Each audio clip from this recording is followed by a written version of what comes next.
Now on CoastTV News. No more trams. How businesses in Ocean City say this will affect them. Belmead Farm, DelDOT has now provided answers about the traffic impact if businesses are built there. 3 hours and counting, a public hearing for a proposed shopping mall taking over Sussex County Council. We're looking for isolated thunderstorms to flare up at about 3 o'clock in the morning. I'll give you more about the timing of that and how long they'll stick around. This is CoastTV News at 5. Walking along the boardwalk instead of riding the iconic tram that used to go back and forth. Good evening. I'm Madeline Overturf. And I'm Charlie Sakaitis. We begin tonight with reactions to the news that tram is gone for good in Ocean City. In August of last year, a 2-year-old boy was tragically hit and killed by a tram. Immediately after, those rides were suspended, and now the town says they are never bringing the tram service back. CoastTV News reporter Kevin Zappe is live in Ocean City. Kevin, the tram station is still standing, but rides have come to an end. Maddie, we are inside what used to be the Ocean City tram station, where thousands of people would buy tickets, walk in line, and step inside the tram to enjoy a ride up and down the boardwalk. But according to the Ocean City manager, the town made the difficult decision to end that iconic attraction. The tram in Ocean City has been shut down for the foreseeable future, and longtime vacationer Joanne Russo and her friends now have to walk instead of ride along the boardwalk to get around. There are people that like to go up and down the boardwalk and they can't do it. They can't walk that far. The decision comes after a 2-year-old boy was tragically hit and killed by a tram near Dorchester Street in August of last year. According to Ocean City manager Terry McGeehan, an internal review and consultant looked at operations before the town decided to end the iconic Ocean City tram for good. Based on all the factors we had to consider, it really was the only choice we had. For decades, the tram ran up and down the more than 2-mile stretch of the boardwalk. It does make it easier for people that are older and not in good health just to be able to enjoy the view up and down the boardwalk. But according to McGeehan, transportation wasn't what the tram was meant to be. The tram was not mass transit. It was an attraction that we all loved. Businesses far from the inlet say they've already noticed a drop in foot traffic and fewer sales this summer. And some, like Nellie Brush, believe that's tied to the loss of the tram. You raise your hand, Yeah. and the girl in the back who collects money, she usually yells, next stop or whatever. They'll stop at every block if you have to. McGeehan says he's heard from some of those same business owners. They're not happy that was a decision that we had to come to, but they understand the reason for the decision. As the iconic tram fades into Ocean City history, people will now have to wait and see if anything new is proposed to take its place. Now, according to McGeehan, the town plans to look at alternatives that could replace the tram in the future. I'm Kevin Zappe, live in Ocean City, CoastTV News. The Ocean City tram had been running for about 60 years. The first ride took place back in 1964. The tram traversed the entire 2.5-mile boardwalk, and it cost $5 a person. This brings us right into our CoastTV poll. We want to know, best way to get up and down the boardwalk? Let's take a look at the results so far.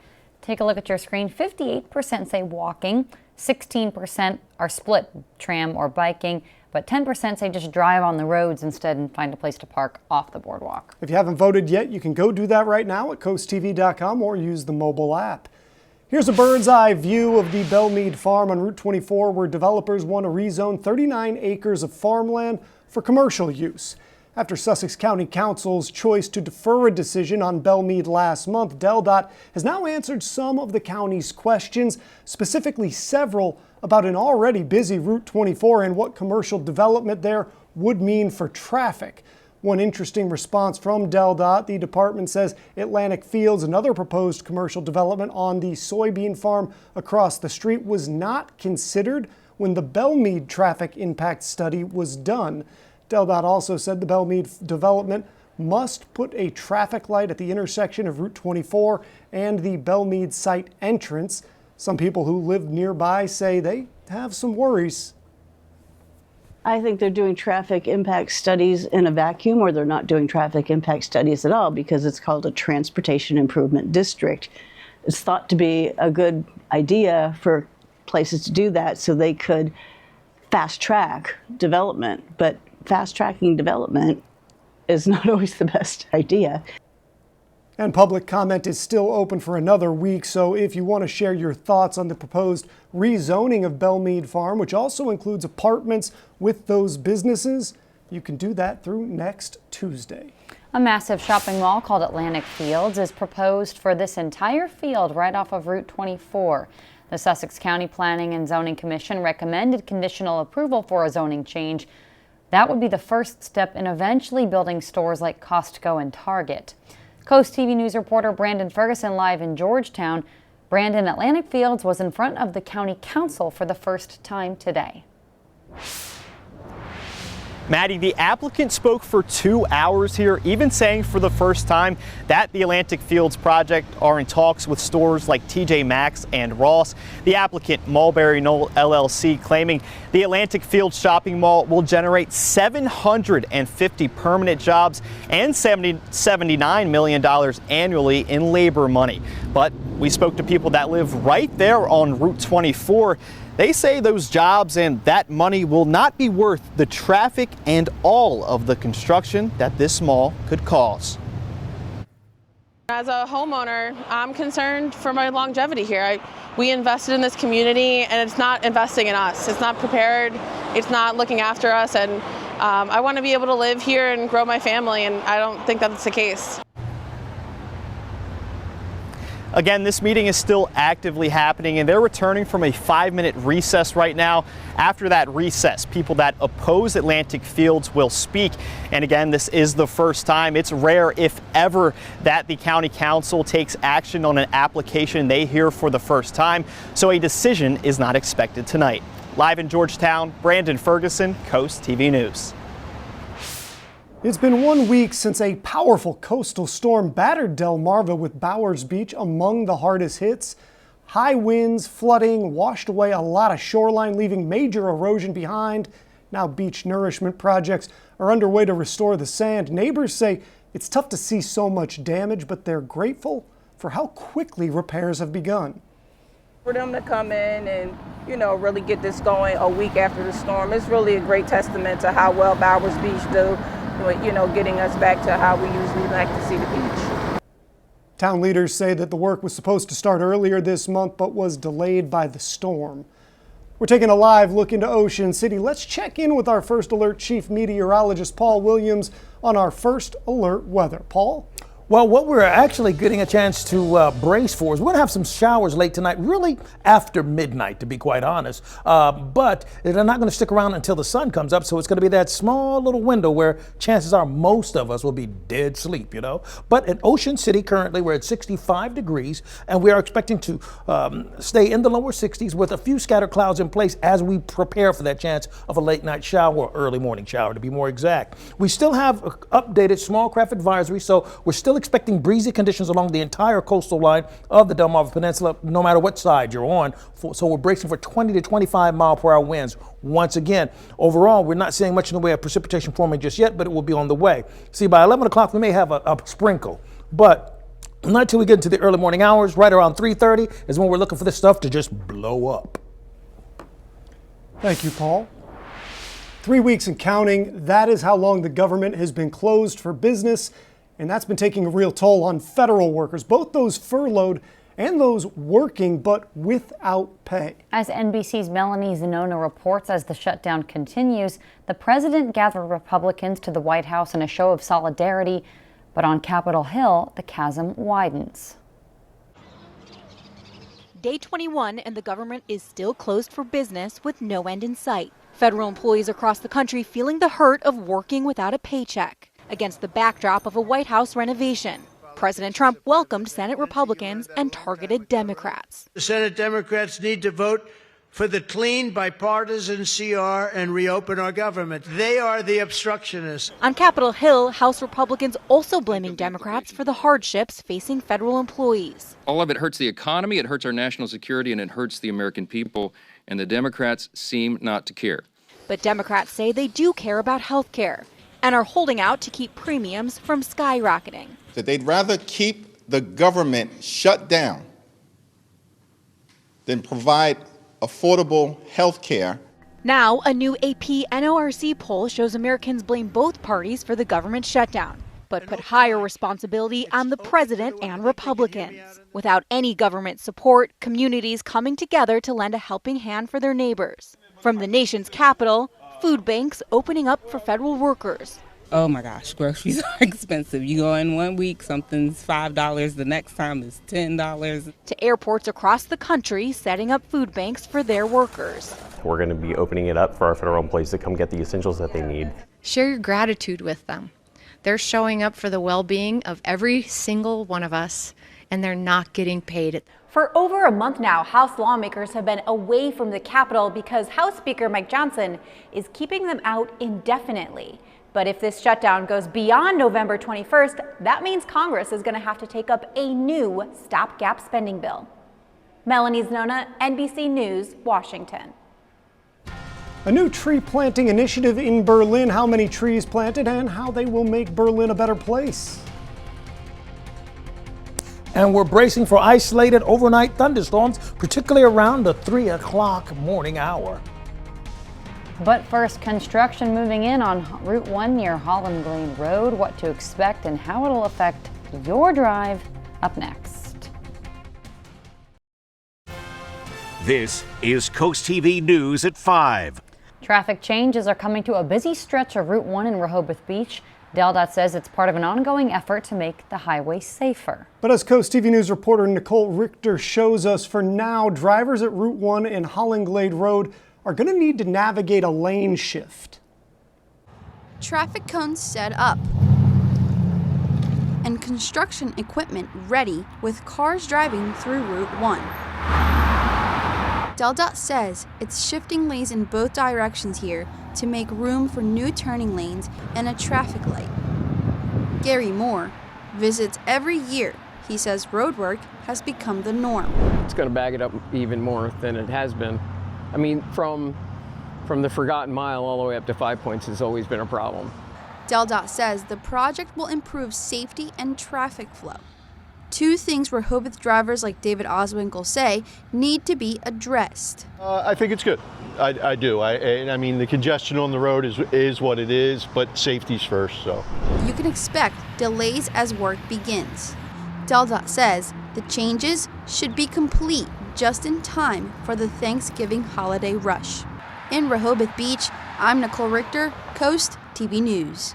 Coming up next, Paul Williams in the Coast TV First Alert Weather Center. He has your full forecast after this.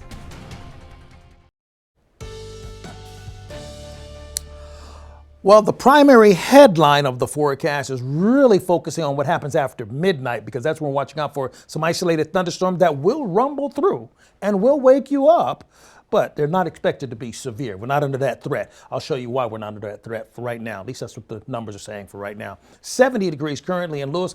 Clear skyline will sink to 62 by 9 o'clock, and we will see increasing cloud cover as we set the stage properly for that opportunity for an isolated shower thunderstorm. We've had a reinitiating of these small craft advisories around the shoreline of the Delmarva Peninsula. Small craft advisory in effect until 7 o'clock in the morning for Wednesday off of the Sussex shore. Same holds true for us Ocean City and on the other side where you have Cambridge. This is basically talking about 25-mile-per-hour winds, and that's how it was going to be regardless of any kind of shower activity. If you're wondering that all this back down here is located from Richmond to Saluda, that's actually indicating dry conditions, possible fire conditions, so it's been a drought down that way. Now, we're at 69 degrees in Milton as well as Lewis, and 69 degrees Del Mar and in Gumboro. We're looking for partly cloudy skies overnight, and we're going to sink to the lower 40s. Hint, hint, it's almost what they call sweater weather. Sweater weather is coming up, sweater weather. All right, just letting you know. But that being the case, whoa, yeah, real quick, in case you're into what's happening, we have the meteor shower for tonight.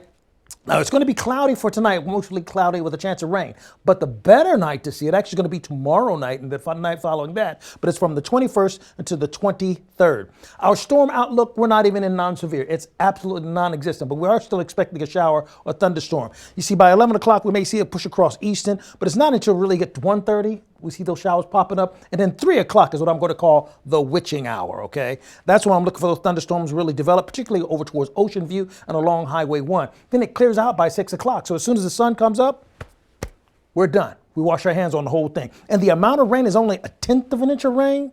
So I'm doing this as an obligatory situation because it's not going to make that big of an impact. For Wednesday morning, we're clear. For Wednesday afternoon, we're totally clear. We start off a bit on the chilly side Thursday morning, and then we go into the 60s after that. So I did mention sweater weather. Did I say that earlier? Sweater weather? Well, that's what we're talking about because, listen, Thursday going to Friday, we're going to hit 40. And the only reason I'm going to keep it 40 instead of saying 39 is because everybody, and I mean everybody in the newsroom is looking at me cross-eyed when I say 39 degrees. All of my friends, all of my anchor friends. That's okay. I'll live with it. Look at temperatures staying in the 60s, and we're not looking at any more rain after we deal with the late night, early morning showers. Finally, here's a look at your extended forecast. By the way, speaking of sweater weather, Thursday night going to Friday morning, and Friday night going into Saturday morning, and you can pretty much count the next day too. All right, Paul, thank you. In Worcester County, a new tree planting initiative is working to positively impact the community of Berlin. 5 trees were planted in Stephen Decatur Park this morning as part of Keep Berlin Cool. The initiative is supported by the Berlin Horticultural Advisory Committee and a grant from Maryland Coastal Bays. One committee member explains how planting more trees will make Berlin better.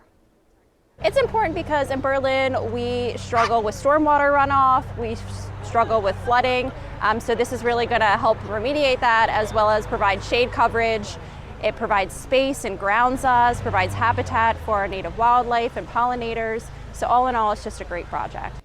The initiative's volunteers plan to plant 28 trees in total with the grant money. The next tree planting is October 28th at noon at the Buckingham Presbyterian Church there in Berlin. Here's what's on the Delmarva Sports Network tonight at 6:30. It's the Bayside Conference Girls Soccer Championship, followed by the Boys Championship game. Then at 10:30, it's the final score. On the DSN Plus app, we have the girls and boys soccer matches along the Bayside Conference Championship at 5. Coming up, Chincoteague ponies have been getting sick. Why and what's being done about it? Stay tuned on Coast TV News at 5. Tough news for the ponies in Chincoteague. A salt-filled watering hole causing trouble. Turns out the watering hole that the ponies use had way too much salt in it. Now, normally the problem would fix itself, but the island hasn't gotten enough rain lately, so the salt just sat there. The bad news is that one pony did get sick and sadly did die, but the fire company has since put out troughs of fresh water to make sure this doesn't happen again. New tonight, a spokesperson for former President Joe Biden says he has completed a course of radiation therapy to treat an aggressive form of prostate cancer. The 82-year-old had undergone several weeks of treatment at Penn Medicine Radiation Oncology in Philadelphia. It's unclear what treatment steps might be next for Biden. He revealed last May he was battling prostate cancer and the disease had spread to his bones. A live look now outside into Ocean City. One more check on the forecast after this. Now, the winds are going to continue to howl throughout the night. However, we are watching out for some thunderstorms, particularly around 3 o'clock in the morning. But for right now, we're going to see increasing cloud cover as we drop down to 61 degrees by 9 o'clock. Now, the howling winds, that's pertaining to this. The small craft advisory, so we're watching out for 25-mile-per-hour winds along just about all of the coast. So keep that in mind as we keep a close eye on how these storms will try to develop into the early morning hours. Now, keep it in mind, we're looking for temperatures moving out of the west pretty steadily. Here's a look at your umbrella giveaway winner, Melissa Neville of Ocean View. Congratulations, courtesy of Paul Davis Restoration and Home Remodeling. If you want to keep up with your forecast by calling our weather line, the number to call is 443-880-9100. Your forecast is just a call away, sponsored by the law offices of Bruckstedt, Mandalis, and Federico. And finally, here's a look at your here's a look at your exclusive. Ice? Yeah, no, I didn't say ice. I didn't. It's Forget not I said. that cold, right? Okay, we're going to hit pause, rewind. Okay, now we'll hit play again. Play. Okay. There we go. Isolated thunderstorms for tonight and maybe 40 degrees. My eyes pinged open when you said ice. Yeah, I'm like, oh, no. We're Yeah. a little early on that. A little early, no snow, no ice. Well, that was just to make sure you're still listening. Always listening to you, Paul. There you go. Well, may pay attention. Listen, pay attention. Oh, both. Okay. Well, thank you, Paul. And hey, thank you for joining us here for Coast TV News at 5. And if you want to get more from Paul and the weather crew, make sure you download our Coast TV News app. And our weather app, Inside Edition, is up next. We'll see you later tonight for Coast TV News at 6. Have a great evening.